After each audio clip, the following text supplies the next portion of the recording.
महाराष्ट्र राज्य मार्ग परिवहन महामंडळ आपली बस आपली सेवा हे नवीन अभियान राबवणार आहे। 1 मे पासून याची अंमलबजावणी करण्यात येणार आहे। बस ताफ्यात वाढ होऊनही प्रवासी संख्या आणि महसूल अपेक्षेप्रमाणे वाढत नाही। या पार्श्वभूमीवर प्रवाशांचा विश्वास पुन्हा मिळवणं आणि सेवेची गुणवत्ता उंचावणं हे या अभियानाचं मुख्य उद्दिष्ट आहे। या उपक्रमांतर्गत चालक आणि वाहक यांच्या भूमिकेत बदल करण्यात येणार असून त्यांच्याकडून अधिक जबाबदार आणि प्रवासी अनुकूल वर्तनाची अपेक्षा ठेवण्यात आली आहे। बसची नियमित स्वच्छता, वेळेचं काटेकोर पालन, गणवेशातील नीटनेटकेपणा आणि शिस्त यावर विशेष भर देण्यात येणार आहे। विभागीय वाहतूक अधिकारी अनिल मेहतर यांनी याबाबत माहिती दिली। प्रवाशाभिमुख सेवा व्हावी या दृष्टिकोनातून हे अभियान सुरू होत आहे।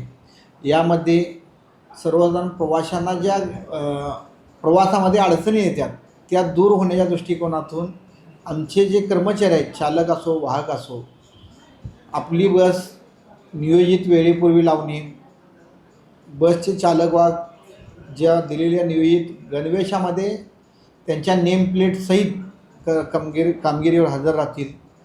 कामगिरी सुरू होण्यापूर्वी आमचा वाहक प्रवाशांना अभिवादन करून बसचा मार्ग, बस थांबणार कुठे, बस किती थांबे घेणार आणि नियोजित वेळेमध्ये कोणत्या वेळेत पोचेल, तसेच लांब पल्ला बस असेल तर सर्वसाधारणपणे कोणत्या ठिकाणी त्याचा जेवणाचा थांबा किंवा त्याचा जी विश्रांतीची वेळ आहे या सर्वांचा तो उल्लेख करून प्रवाशांना अभिवादन करून सांगेल। तसेच बसमध्ये काय अडचण आली तर त्याबद्दलही त्वरित आमचे चालक वाहक त्वरित मदत करतील। प्रवाशांच्या मौल्यवान वस्तू किंवा लगेज याबद्दल सुद्धा प्रवाशांना अनुषंगिक सूचना देतील आणि लोकांचा प्रवाशांचा बसचा प्रवास हा सुखकारक कसा होईल याकडे जास्तीत जास्त लक्ष देण्यात येईल, अशा प्रकारचे अभियान आहे।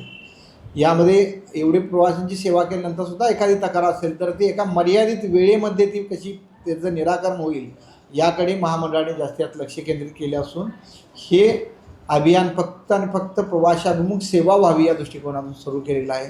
तरी सर्व प्रवासी बंधू भगिनींनी या गोष्टीकडे लक्ष द्यावे आणि या सर्वाचा लाभ घ्यावा।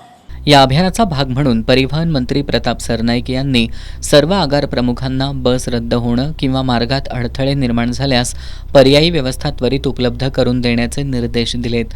बस स्थानकं स्वच्छ, सुरक्षित आणि व्यवस्थित ठेवण्यावरही भर देण्यात येणार आहे। नव्या अभियानामुळे एसटीच्या प्रवासी संख्येत वाढ होईल असा विश्वास व्यक्त करण्यात येतोय।